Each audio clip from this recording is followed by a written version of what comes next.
Hello viewers, আসসালামু আলাইকুম। এখানে আমি কিছু কিচেন ওয়েস্ট নিয়ে নিয়েছি। এগুলো এখন আমি আমার গাছের গোড়ায় দিয়ে দিব। যেহেতু এখন টানা বৃষ্টি হচ্ছে আর বৃষ্টির ভিতর কিন্তু গাছে তরল সার ব্যবহার করা যায় না, সেজন্য আমি কিচেন ওয়েস্টগুলো বৃষ্টির সময় এভাবে দিয়ে থাকি। তাহলে এগুলো পচে গাছের জৈব সার হিসেবে কাজ করে। কিন্তু এগুলো কিচেন ওয়েস্টগুলো দেওয়ার সময় ভালোভাবে খেয়াল রাখতে হবে যাতে এগুলো কোনোভাবেই গাছের গোড়ার মধ্যে না যায়। গাছের গোড়া থেকে একটু দূরে এগুলো দিয়ে দিতে হবে। এগুলো যদি গাছের গোড়া ঘেঁষে চলে যায় তাহলে কিন্তু গাছের গোড়াটা পচে যাবে। সেজন্য এগুলো গাছের গোড়া থেকে একটু দূরে দিয়ে দিতে হবে।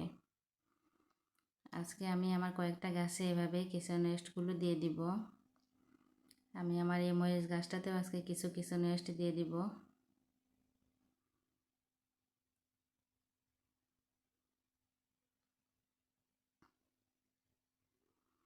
তারপর আমি আমার এই আম গাছের গোড়ায়ও কিছু দিয়ে দিব। এখানে আমি আগে থেকে কিছু দিয়ে দিয়েছিলাম কিচেন ওয়েস্ট, আর কিছু বেশি ছিল সেগুলো আমি আজকে এখানে দিয়ে দিব। আল্লাহ হাফেজ।